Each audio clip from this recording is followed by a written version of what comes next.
Kevin, can you read the back of the box for Teenage Mutant Ninja Turtles 2, The Secret of the Ooze?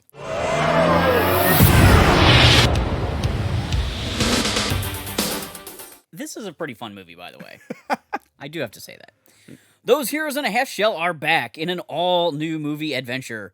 Find out the secret of the ooze as our fearsome foursome go after the glowing canister that has slipped into the hands of the evil Shredder and his mutant allies Razar and Toka. Aided by their new pal Kino, the Turtles dive into action and pizza. Pizza's okay. Powered by a hot soundtrack featuring Vanilla Ice's Ninja Rap. Teenage Mutant Ninja Turtles 2, The Secret of the Ooze, is sure to delight both kids and adults in this turtle-rific screen classic. Yes. Now, this movie, I don't remember when I saw this. I think I saw it pretty young. I might have seen them out of order now that I think about it. But yeah, I don't really care for this one. So I have a lot of nostalgic memory for it. I enjoy it a lot. Yeah. I know it's not as good as the first one, but it was a course correction in the kid marketing department. Yes, that's why I don't like it. Well, I agree it's not as good because of that. Yeah. But just from like I'm enjoying a popcorn like action movie. Mm-hmm. It's funnier like in a lot of ways, Yeah. and so like as a kid, I probably actually watched Secret of the Ooze repeated more times just because it was more kid-centric. I can see that. They're there more often. Yeah. It's kind of like how Return of the Jedi is like a more fun kid movie For than kids, Empire yes. Strikes Back, Yeah. but it's not a better movie. Yeah. You know? I get that. I do like Ernie Reyes Jr. I like that he was like one of the turtles in the previous one, Right. and they gave him like a bigger role. That was cool. Well, one, it sucks that like, what's his face is gone. Casey? Yeah. He's gone, which I thought was weird. And then they recast April O'Neil, who apparently did not like the previous film. She had some issues with it, or at least that's what I read. And then basically they holster their weapons for the whole movie. That pissed me off the most. Yes, I'm just like, well, what the hell? Like, have them fight like robots or something. That's how you get around it. Like, remember Wolverine in the cartoon? I don't think he ever stabbed a guy ever, even though that's what you want him to do. But he was like fighting robots and shit. You could have come up with something like that. Yeah, they have their weapons and they're not using it, which really, really bothered me. Apparently, parents complained. They're in a bunch of situations where they're like, what do we do? Yeah. And they never grab their weapons off their back. Yeah, it's like, oh, that sword could probably help you, buddy. But they have to keep them on there because they probably already made the toys. Yeah, this one, I mean, you're right. It is goofier. I guess it feels more like the cartoon, right? Because you have all the, like, the ooze. I know they changed the name.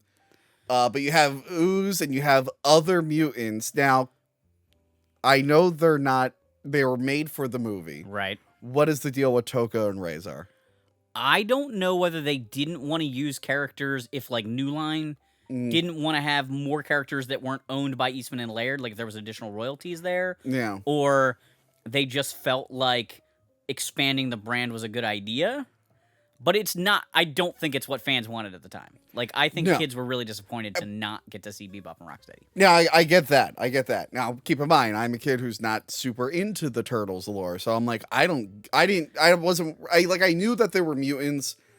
I probably wasn't aware like that they were Bebop and Rocksteady and they were in a bunch of episodes. Yeah. So for me, I'm like, yeah, they're fighting mutants, cool. But for me as a kid, I'm like, oh, cool, Shredder lived? Yeah. I can't wait to see him again. He does nothing. He does absolutely nothing. This whole movie, he's just kind of standing around. And it's like, gonna get in there and fight some guys? They could have just done that movie without him. Yeah, because it's really kind of weird that he even exists. It's like, well, you were trash compacted, really. Yeah. And by the way, is this like how much longer after the first movie is this? I mean, it seems like a little while. I mean, April's established in a new apartment. Yeah. Do the Turtles have a new den, I guess, by this point? No, I think they mentioned that they had to leave the den because the Foot Clan knows where they are. So right, they which got is why they're hanging out at April's a lot. They got to come up with like a new den. But for me, I'm just like, wait, so was Shredder just asleep for 6 months? Like, how was he alive? Maybe he was healing. What? That makes no sense. I do like the detail that they just bent all the spikes on his suit. I'm like, okay, that's really funny. That it's just like, oh, he has the shredder. Oh, we're just gonna bend these a little He bit. survived. It wasn't that bad. And it's the same actor, right? I believe so. Normally, you'd want them to come back and do more cool stuff. Or you do what the Batman movies were doing at that time, and you just kill them off and get another character people knew. I think because they were trying to make it more like the cartoon, they wanted Shredder back because he was the big bad guy for most of the seasons. Yeah. And if you're not going to replace him with Krang, Yeah. In that era, like based off the cartoon, like who else did they bring in? There was nobody else that was kind of on par. So yeah. So as a kid, I'm just like, well, Shredder's just kind of standing around. Be cool if he like did something. Yeah. And then toward the end of the movie, I'm like, oh my God, he's super Shredder now. And it's wrestler Kevin Nash. Mm-hmm. And he's gigantic. And you got the figure of him right there. Yeah, this is the figure of him. And he looks incredible. It's the coolest thing I've ever seen. And then he kills himself on accident. Yeah. Like you barely get to see him. Like just long enough to go, that's amazing. Yeah. You want to see him like beat up the turtles. Yep. And then he like knocks out a pier. Which he should know that that's how that works. He is not a snapping turtle. Also, it's weird. One of the mutants is just a different turtle. Yeah, and I know there is one in the comic. Right, there's Slash, which is another weird choice of like, if we're gonna make up some new mutants, make them very different from the ones that exist. Yeah, instead of what was it, Wolf and Snapping Turtle. And that's the thing. The annoying thing is like Shredder, he's reduced to a comedic thing. Yeah, where he's basically the mutant's dad. Want babies? They're babies! Actually, his second in command comes back. I would have just made him. Yeah, I was surprised that he Would was you back. have been upset if the second in command went, I'm now Shredder, and put on the outfit? That would have been fine. You wouldn't have cared that it was a different... I would have been fine with that, too. Yeah. I'm like, I am now the new Shredder. I would have been 100% okay with that. Yeah. Because, again, I wasn't aware of, like, the comics and stuff and the... what was his name? His real name? Orokusaki. Yeah, Orokusaki. Yeah, I wasn't aware of that. So as a kid, I would have been like, that's the new Shredder, obviously. Yeah, so that is really disappointing. How did you feel about Vanilla Ice? So as a kid, I didn't mind it. Yeah. It's super silly. It's super silly, but it did make for a fun beat as a kid. Yeah. It's just so much of the finale is built around that. Well, that's one of the funny things. Like, it's this big like moment. Like, oh, here's the Vanilla Ice moment, and then it gets interrupted by Shredder. Yeah. And you're like expecting this big thing, and then it turns into like not like they defeat Shredder in no time. Like, it's a weird wrap up there. It's so stupid. Poor David Warner got roped into this as the scientist, right? Who people said should have been Baxter Stockman. But like you said, it is funny how they got characters like it and then just renamed. They just sort of like we've licensed the Turtles in the original comic from Eastman and Laird, which is actually kind of funny. funny. Deal with the royalties of everybody else because like the Batman movies do that sometimes. Like Eckhart in '89 is kind of Flask mixed with Bullock, but even in The Dark Knight, there's that Latina cop and then that guy who are kind of like Bullock and Montoya. But you're right, they changed their names and their backstory just enough. Right. So yeah, it's funny where you see like not Rocksteady, not Bebop, not Baxter Stockman. And I like David Warner. He was a really good actor. Yeah, this was not that I was expecting much. But yeah, if you go from the first one to this one, and you had the benefit of like seeing it as a young kid, being real into it. Yeah. I saw it like a little bit after, I think, and just being like, this isn't as good as the other. This isn't as good as the other. One of my bigger complaints about this movie, because I like most of it, the Jim Henson Workshop did amazing work on the turtle suits for both movies. I think the suits are fantastic. But when you look at Toka and Razar, they look like Muppets. Yeah. They didn't put the same level of realism in them as they did with the turtles. Like, the turtles have turtle skin texture. Yeah. And Toka and Razar look like Muppets. And I know there's some stuff with the turtles, like underneath their mask, the eye holes, I feel like get a little bit bigger each movie. And I know you can see some of the mechanical stuff. But for the most part, like even in this one, it's better in the first one. Even in this one, I'm like, I'm still buying that these are real. They look fantastic, I think. Sure, the mouth doesn't match up with the movements 100%, but you're so invested that you kind of like let it gloss over. Right. But you're right. Toka and Razar don't look as good. And surprisingly, Super Shredder looks really good. So the ooze makes your armor? That's where it gets really weird, right? It's one of those things where, like, in a cartoon, you wouldn't question it, but Right. when it's live action, you're like, wait, now I'm thinking about it. That doesn't make any sense. His armor grows and his body grows, Yeah. but the suit doesn't rip. No. Yeah, it's real weird. You can't think too much about that. But yeah, no, like I said, mostly it's the Shredder that really upsets me. I think they completely wasted his character. And he could have done the whole, like, funny, like, the things think it's his mom and whatnot. They could have still had this comedic elements as long as you balance it out with him kicking ass. Yeah. Or at least being menacing. He's not even, like, in the first one, he doesn't really fight that much. No. But he's very menacing the Very whole menacing. time. And this one, he's just like, I'm really mad at those turtles. I'm going to make other mutants, I guess. And in a weird way, he becomes more like the cartoon Shredder. Like, Yeah. in the cartoon, half the episodes, he's just whining to Krang about how he doesn't want to live in Dimension X. Yeah. And that's kind of what they did with him. They turned Yeah. him into this, like, whiny guy who's like, come on, make me mutants. Come on, Yeah. beat the turtles. You know, like, he doesn't do anything until the Super Shredder part. That's really the only part where he's like, fine, Yeah. I'll do it myself, and then does the worst job at it. You're, April O'Neil. April O'Neil, yeah, the news lady. I actually don't mind the new April O'Neil. I like the previous one. I thought she was fine. Yeah, I'm not the biggest in. If you're expecting a rant later on about one of the movies, I'm not the biggest April O'Neil fan. Like, I feel like some of these, I'm like, she's just kind of there because she has to be. Yeah. Because fans expect her to be there. But like the first one, there was like a purpose for her. And this one, she's like, I'm now friends with them and they live at my place. I'm like, okay, well, we're really struggling for reasons for you to be involved in this plot. But they kind of work it in where she's investigating the ooze. But that gets kind of figured out really quick. They don't really explain the secret of the ooze, though.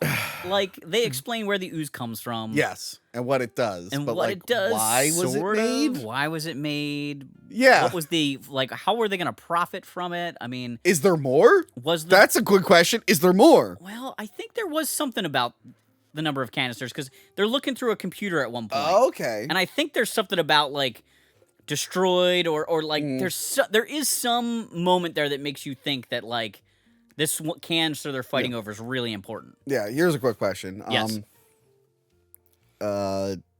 Donatello, is he the purple one? Mm-hmm. How's he typing? It's a great question. It's a great question. You see him at the keyboard, I'm like, They have such large fingers. I'm like, his finger's the size of a fist. There's no way that makes any sense. Another issue I have is, like, I feel like the first part of the movie is really building up Kino. Right? And he's just kind of whatever the rest of the movie. I can't even remember. Like, I just watched this, and outside of the beginning where he calls the girl fat, that was funny. It was like, I'll imagine someone thinner. I can't remember a lot of what he does. So he infiltrates the foot, right? He Okay. tries to be a foot soldier. Right. He comes back. I feel like he disappears for a while and comes back to do He that. kind of like goes off with Raph on a little side mission. Right. That's when he joins the foot to kind of find out what their plan is. Yeah. And he shows up all the ninjas there. Mhm. And then, yeah, he just sort of becomes a background Yeah. character all of a Speaking of sudden. background characters, Splinter doesn't really do much here. He's just constantly meditating. I think Splinter's a really hard character to use. If you're not going to Yeah, make him... they were pretty smart in the first one. They're like, he's kidnapped. He's good. Well, for one thing, they didn't build a full body suit for those first two movies. He was a puppet. Yeah. So that limits what you can do with him. Mm-hmm. And he just, like, if you want to play up that he's old, Yeah. then he can't really be this big action guy. Yeah. So it's hard to balance that out. If you really want the father feeling, which they definitely played up family in the first Turtles movie. Yeah. So then you want him to be older than the teenagers, but the funny thing is he could be like 30 and be older than the teenagers. Yeah, that's He doesn't true. have to feel like he's 8. I guess in rat years. Yeah. Which actually leads to a really funny joke in the newest one. But yeah, no, Splinter, again, because I really like Splinter in the first one. And he's just kind of there. He the whole thing builds up to him going, I made another funny. And it's like, okay. Also, the pizza, like, I get it. The Turtles like pizza, but man, they made it look like New York really loves pizza. Everyone is eating pizza in the beginning of this movie. Instead of having everyone's TV getting stolen in Yeah. the city, this time just everyone's eating pizza. So yeah, for me as not a hardcore Turtles fan, I was disappointed that it's a big step down from the previous one. And I guess I mean, maybe not for you, but like a lot of fans were upset that they had kind of stuff from the cartoon, but not 100%. They got it wrong. Right. No, I totally get that frustration with it. Yeah. I think the tone made it fun for kids compared to the darker movie. Like it just they amped up all the fun. There's more one-liners. There's more silly things that happen in the fights. I guess the stakes are just a little bit lower, so you're a little less stressed. Like as a kid watching that first one, it's like, oh my gosh, how can they possibly survive? Yeah, because like, the Foot Clan is everything kind of nothing in this one. Yeah, it's really everybody like all the danger kind of went down. Like they're scared of Toka and Razar, who are the silliest looking things. Yeah, with Toka Razar, I get like they're tough and everything, but like you could, like with the donuts, like oh that's. Okay. I think they destroyed that whole like city block at one point, but like you can kind of distract them. You probably put like meat on a stick or something and get them away. They don't seem like the world-ending threat. Like no. Bebop and Rocksteady, I mean, I guess they're kind of idiots, but they're not like totally mindless. And they make them look tough in some of the other movies. Yeah. Like even the original cartoon, like the first season, which is only like 5 episodes long, is kind of the best version of the cartoon. Yeah. They're like out to get the turtles. Yeah. You know, like they're really seem like a threat in the beginning, at least until the turtles start showing them up. But yeah, it's Teenage Mutant Ninja Turtles 2. I feel like it's one of those things. I guess it's kind of like me with Batman Forever. Like, you kind of had to be there and be the right age, because, like, nothing will ever make me hate that movie, even though I know it's not great. Right. Like, you had to be there, but, like, for me, who was, like, I saw it a little bit later, I think, not being super into the Turtles, I was just super let down by it. Luckily, they made another one.